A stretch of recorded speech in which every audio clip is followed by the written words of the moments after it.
prepare to go live. Very exciting. Right, all right, all right.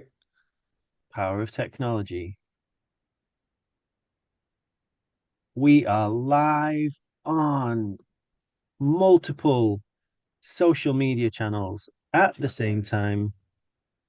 How exciting. What exciting. Right, all right, all right. Time to be alive. Power of technology.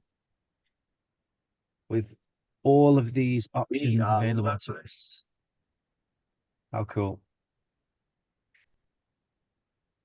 Well, it's an honor to be here. Thank you. It is my absolute pleasure to be here today with my friend Lewis, who has launched this book that you can Boom. see in his video if you're watching on the video, A Creationship's Inception. And Lewis, we first started talking about what it is to be a conscious man, what it is about to be relating consciously and conscious relationships. And it's been really beautiful. And then we started talking about how to make loads of money because that's one of the other things that Lewis does as well. So he's multi-talented. And then we started talking about living in community because you were out in Costa Rica staying in this eco village. And what an amazing person you are. And you're really living on your edge, I see.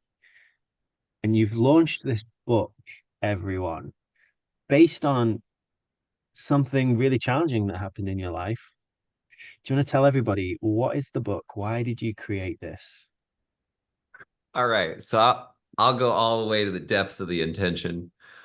Uh, Originally, I wanted to celebrate the beauty of love that I experienced in an incredible, almost 2-year relationship, and to harvest all the gold that I could from it, and to address all the cracks in the foundation and take responsibility for all of what led to the breakup and the heartbreak that I was going through when the idea of writing it came to me. And somewhere in the midst of all of those noble sounding intentions, I also wanted to try to win my former partner back. I wanted to for her to see, hey, we went unconscious. We don't have to end. This was amazing. I love you. Let's look at all this cool stuff that happened. Now, luckily, that intention did not come to fruition. But she did help me to write it. She wrote the foreword and helped me to edit the thing to make sure it was an accurate representation and loving and free of judgment or resistance. And I had a number of people on my team supporting in that.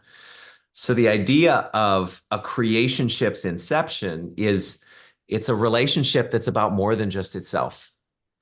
It's a relationship that as the two hearts come together, we go into warp speed, impacting the world, as you can kind of see in the book cover.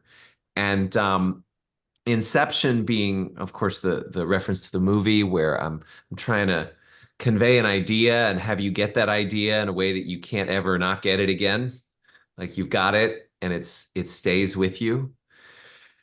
And yeah, for that little sliver of life, when we were engaged in creationship, when we were embodying from it, it was bliss. And it was like amazing in a way that I just really want the whole world to have this capacity for depth of intimacy and fulfillment and impact and aiming at heaven. C.S. Lewis says, aim at heaven and you'll get earth thrown in. Aim at earth and you'll get neither. So most people in most relationships are just two egos jerking each other off for attention and significance and pleasure and running away from trauma.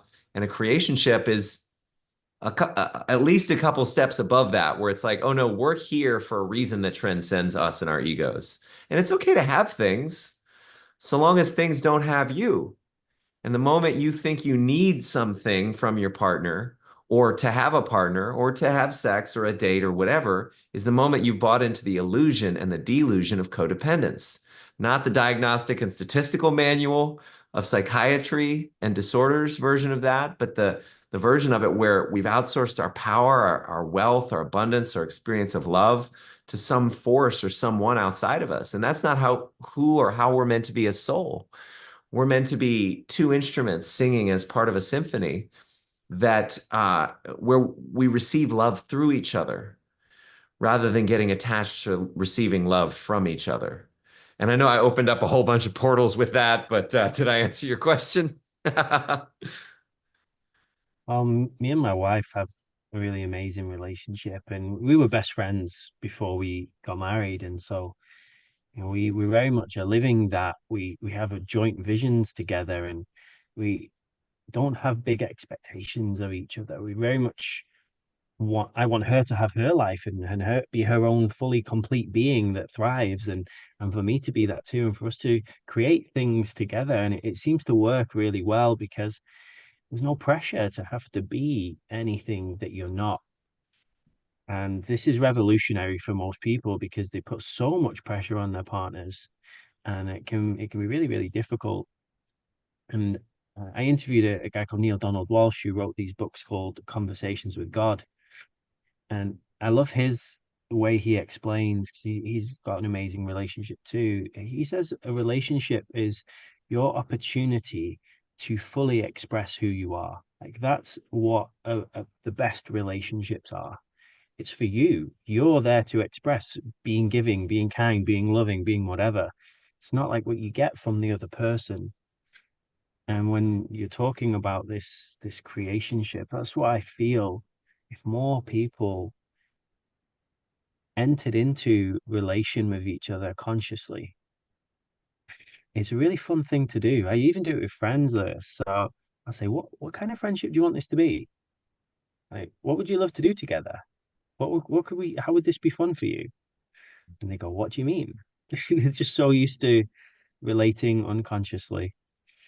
So tell people who might be interested in reading the book, what are some of the juicy, uncomfortable things that you dive into? Oh man. Well, it's a high and mighty idea, this creationship thing. And for the rubber to meet the road requires agreements and rigorous energetic and emotional intelligence and self-care and hygiene and alchemy and fitness. And so what you see is the real lived experience.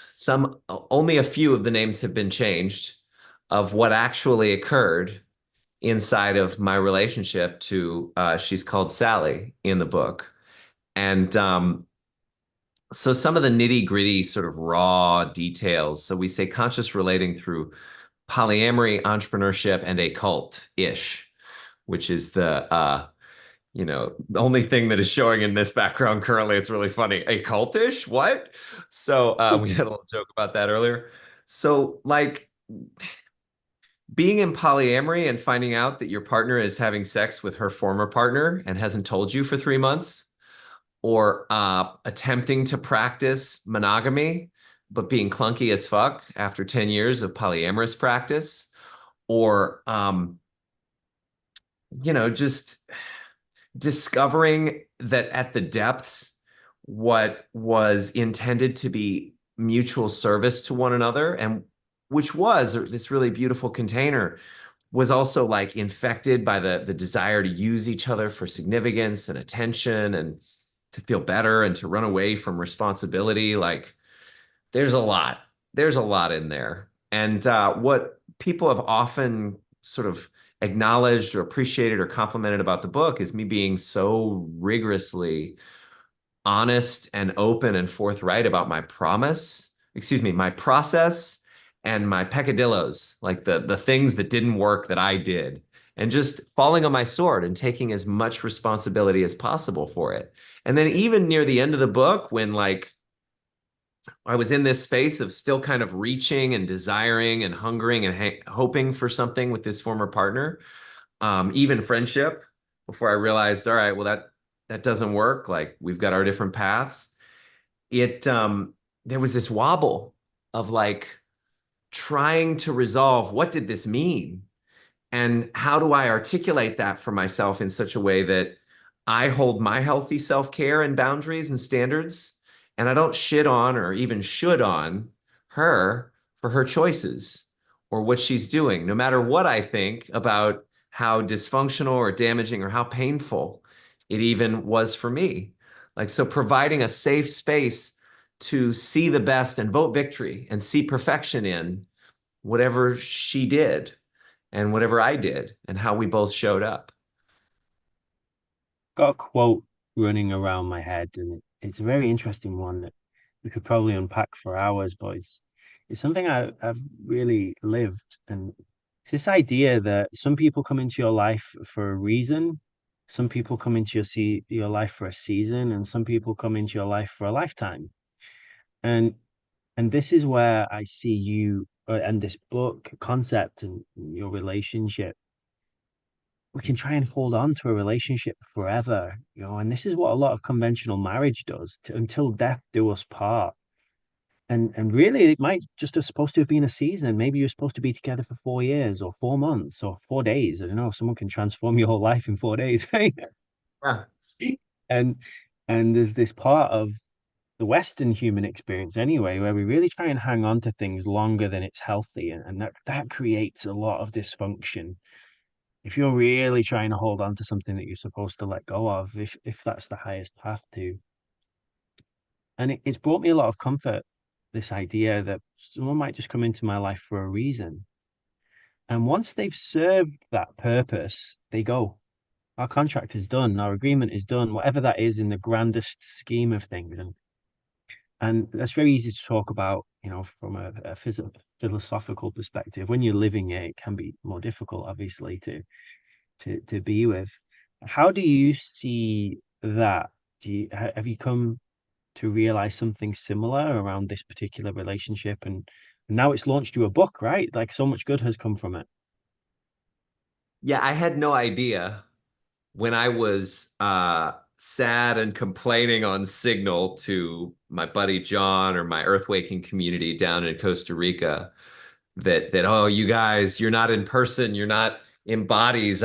Woe is me, I'm alone. I never knew that owning and being responsible for coming from that victim story and then writing the story of the relationship from a space of like making something good of it, that it would turn into a book and then a bestseller in sacred sexuality and new age self-help. Like what?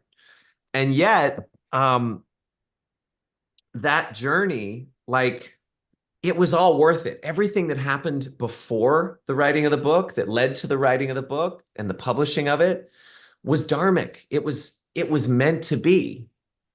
And so to answer your question, I don't know what or if anything is meant to be between me and that person anymore.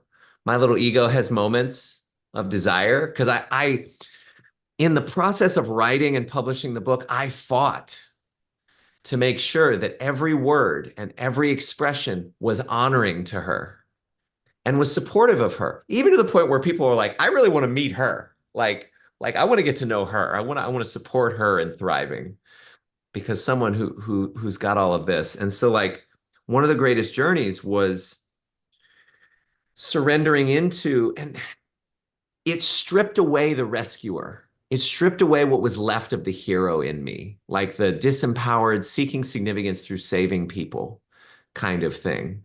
And it's been a really great practice because part of the book is distinguishing attachment styles and showing her like, hey, I think I had this and you had that, and that's why you did this, and this is why you didn't need to break up with me, and this is why, you ran away from intimacy maybe to some degree.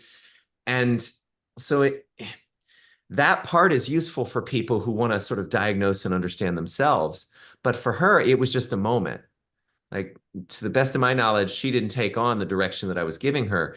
And in scripture, quoted by one of my mentors recently, scripture, not religion, right? Spirituality, not dogma. It's and it's a little harsh the way that this is expressed, but let the dead bury their dead. I'm a leader, not a savior. And so just as she was meant to be this catalyst that created this beauty, and I gave her the first copy. We have a beautiful picture of us together. We look at it, we're holding it as if it's like a little baby. And So, we produced what we were meant to produce. And I vote her victory, and I love her dearly, and always will. And yeah, maybe someday circumstances might be different, and maybe our personal growth journeys might cross again, but I have no A, hope, B, hankering, or C, attachment to anything like that. And yeah, so the book is an education in how to let go. And so spoiler alert, that one of the epilogues, there are two, which is fun, is just me praying and me sharing a really visceral experience I had earlier this year of like giving her to God and saying, "Hey, I've done my job. Now it's time for you to do yours." And him telling me, "Yeah, you've done your job. Now it's time to just walk away and let go." So, yeah, I don't know if that answered your question, but thank you for asking. Beautiful. Me and my wife, we share openly our story. I have a company about conscious sexuality as well, the Academy of Conscious Sexuality. I've been running talks on conscious relating and all different kinds of things, intimacy, since 2018. So what, 6 years now. Me and my wife have run events together, and most people who know us, they see how close we are in our bond, and they think that it's just been this Disney kind of perfect romance story, but it's very much not the case. And it's really nice when people get to see the behind the scenes of what does it actually take to make a relationship function and work and thrive. And we made a list recently, me and my wife, of couples we know who are actually happy. It was a small list, brother. Wow. Yeah. Most of the people we know who are in a long-term relationship are not happy. They don't show they're not loving and kind to each other. They don't do fun things together. They've lost the spark and the magic. They're not very intimate. It's a very weird thing. And the list was less than 10 people, right? Of like who is actually functioning as a happy couple. And so it's this huge thing on the earth right now. I believe this massive gap. And it's great that you've written a book about this. And I know you have a course coming out as well soon. I think most people really could benefit from taking a deep look at their relationship, figuring out how do we improve this? Can we improve this? Is it better to end this? Can we find a way to be loving and kind together? Right? Do you talk about some of the tools in your book about how people can improve their relationships as well? Oh man, yes, absolutely 100%. There's So I want to address part of what you said, and then I'll articulate how the tools are in there. 50% of marriages end in divorce, and the other 50% end in death. So I'd really love for that 50% of those that last to be happy. And yeah, it's as I've been deepening my committed, like rigorous study of the raw feelings and real facts of relationships, like how are things actually going?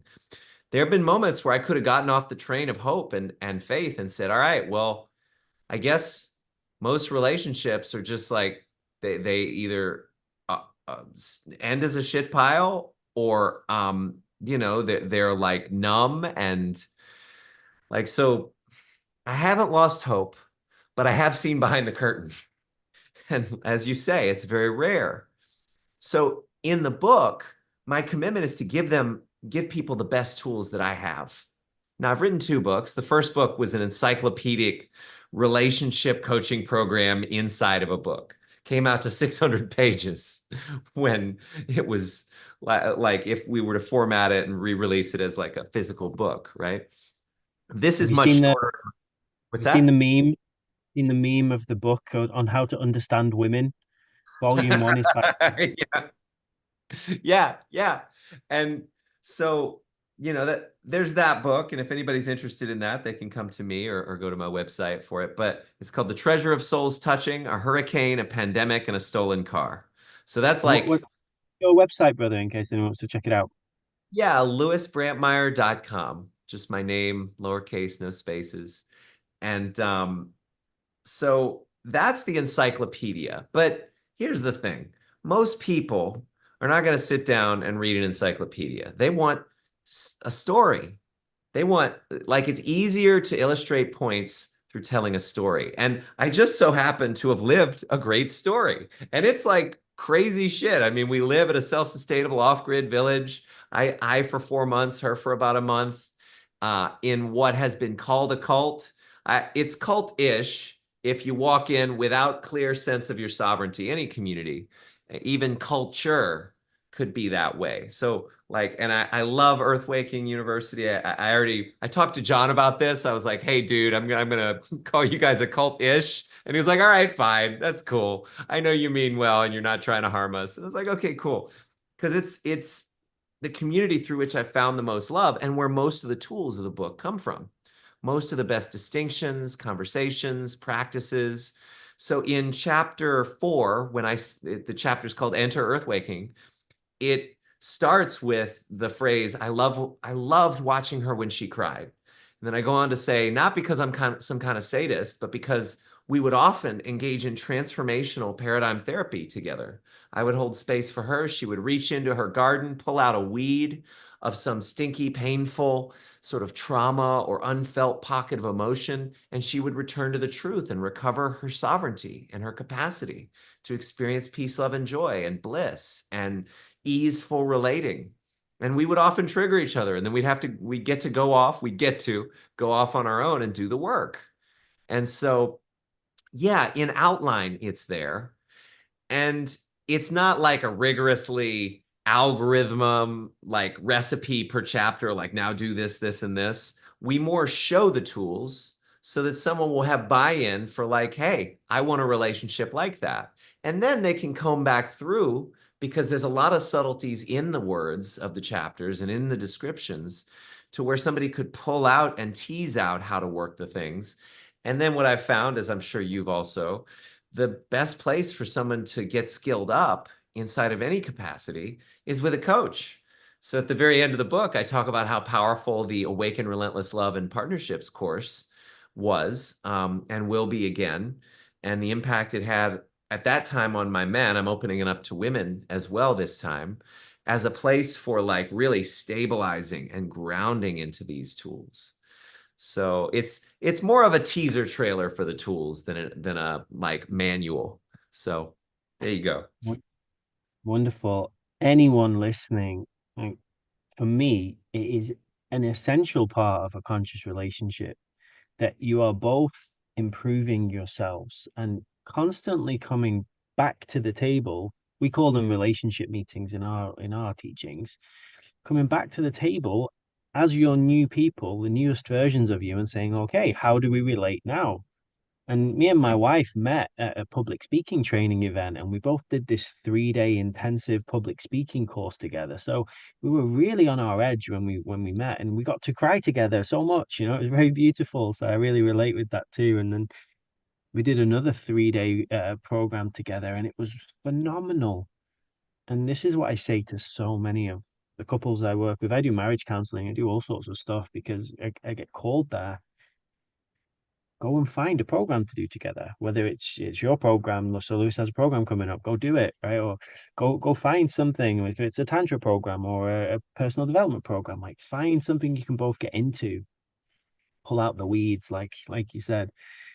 um, but sometimes as well, there gets to a point in a relationship where you have to make a decision. And in corporate we call them go no go meetings, right? It's like, can we continue this? Is this done? Like, okay, can we figure this out, or are we done? And this is one of the things a lot of people don't know about mine and my wife's story unless you've watched our deeper videos. So we broke up. We ended our relationship in 2017. We were done. And we had no intention of getting back together because we couldn't figure out how to relate. We couldn't make it work. We were both bringing out the worst of each other instead of the best of each other. And it was crazy. And I was crying on the phone to my friends. I'm like, I love her more than I've ever loved anybody. Like, how can this be? Why is it so dysfunctional? Like, we just can't even be in the same room together anymore without triggering each other. Because she was touching my wounds and I was touching hers. It was so challenging. So we ended. And the most magical thing happened. I went off and I did so much deep work. And she went off and she did so much deep work. And she became a whole different person. And I became a whole different person. And it was around 5 months later, I got this strong hit. And I had no intention that we were going to get back together.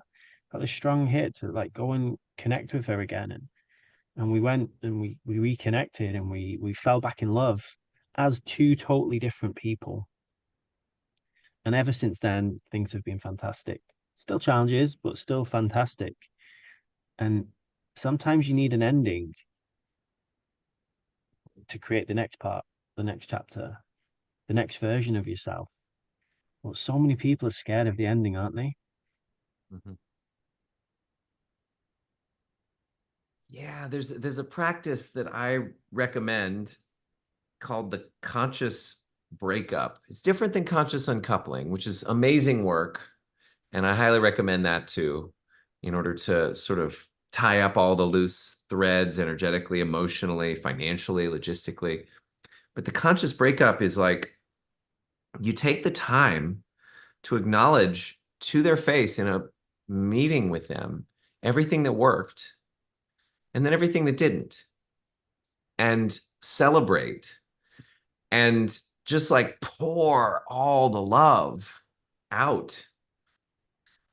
And at the other side of that, you may realize, oh, okay, well, there's so much more still here. Like, why am I actually doing this? Is this a no-go? Or is it actually time to go? And I've had this happen multiple times where we had such a meeting and we came out the other side with like unexpected results. And it kept us together in the way and to the time and duration that we were actually meant to be. So it's very interesting. You should point to that because it's a powerful thing. Yeah. When we ended, it was heartbreaking for both of us. It was a devastation, and it was no easy decision for us to make. And I see this people holding, just like we said earlier, holding on to something for longer than they're supposed to hold on to it for, and not letting things unfold in the most beautiful way. But then there's the other flip side, isn't there? Where sometimes you can dig deep, you can make it work, you can turn a corner, and it's a little balancing act to like figure out where to go. Is that the kind of thing you cover in your course? So I've never had a relationship last 7 years yet, which is the spot where most relationships have to transform and die and resurrect, as I've understood in my research. And so full disclosure where I'm at with my personal experience and expertise.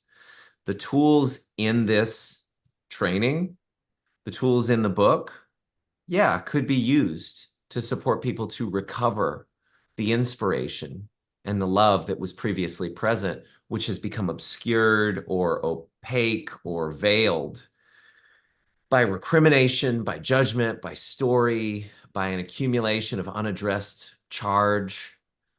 And that, everybody deserves love. Everybody's worthy of love.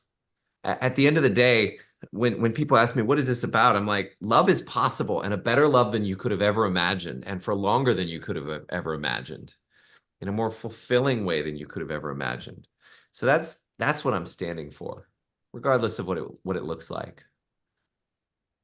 One of the things I like about you, you point people in a direction to consider different possibilities. Like in school, we have these classes in the UK. They're called PSHE. It's basically like how to be a good person, public health class. You probably have something similar in America. And it's so basic because they're scared. They're scared to be real with you, right? The sexual education they give you is basically abstinence or you're going to get STDs, right? It's like, it's just some scare tactic, right? There's no, or there was no when I was there, talk about what kind of relationships can we have? Like what are the diverse possibilities? How can we have happy relationships? And most people enter into a marriage then, which is not true for them. It's, uh, Neil Donald Walsh says it beautifully in his wedding vows. There's no promises, no promises. Me and my wife had this in our marriage. It's this idea that every day we get to choose each other, but only if we choose to. And if we don't choose to choose each other, then that's okay as well. And it takes a lot of pressure off. You're making a true choice instead of being contractually obliged to like do something. And especially when you start bringing divorces into it, and you could lose 50% of your assets and all of this stuff, reasons why people might stay together. And children is a big one as well. I love that you point people in a direction to just say, well, how could this be? How can you create an amazing life? And we have a lot of similarities. I love, you're very diverse. You can teach people about relationships, dating, sex, intimacy, how to make loads of money, how to be in conscious community. And Public it's a speaking really fun at that as time. So I recommend everyone go follow Lewis, go check him out. Where can people find you? Where can people come and get in your world a little more? Oh man. So Louis Brantmeyer on Facebook and Louis M.A. Brantmeyer on Instagram. So my middle name is Mac Allen. And yeah, and then come join on the website. Um, we have a growing community, the Make Love Easy Mastermind, that has been historically for men, but with all the women who've been reviewing and loving and asking for more support or receiving or asking for more support around the book, like yeah, I may be starting a community purely for women soon too. So yeah, that's where you find me. I love it. I love this. There's an idea that the best teachers don't actually teach you anything. They just point you in a direction. They don't tell you what to do because how can you tell me what to do? Or how can I tell you what to do? Right? We're so different. Mhm. And instead, we can direct people towards something, towards their own knowledge, their own inner wisdom, or give them models to try. Very excited, Lewis, for this revolution in relating. I've seen it since I had my awakening in 2016 become a lot more popular, the term conscious relating, but it's also not grown as quickly as I thought it would. When I first got into the scene in 2017-ish, I thought, wow, this is going to be, a household thing, but it's still not. Do you think there's anything we can do to help make more people or inspire more people to relate consciously? Any kind of final last words on that for anyone tuning in who's Any last words? I love the way you ask that. It's fun. Um, yeah, I mean, what's coming to mind, what's alive and present for me right now is no matter what our hijack or what our experience in the moment is of our partner or our relationship, there's always a distance between stimulus and response. There's this space where we can consciously pause and choose to be response able rather than reactive to whatever's showing up in us or outside of us. And that to me is the essence of conscious relating. So anyone who chooses to just take that on as a practice has a real shot at exponentially increasing their capacity for relating and the duration of their relationship and the quality of their relationship. That's how we make love easy. how we make love easy. Sounds good to me. So everyone go and grab Lewis's book, check it out. A Creation Ship's Inception. I've popped the link everywhere. Go find it. You know what to do. Go check out his website. And let us know in the chat, in the comments, what you think on this topic, what your thoughts and experiences have been around relating consciously or unconsciously. And share this with anyone you know who might benefit from some of the pearls of wisdom that came through. Lewis, thank you so much. I look Thanks. forward to seeing this huge book tour, millions of copies sold, New York Times bestseller, and being on all the big talk shows. really soon.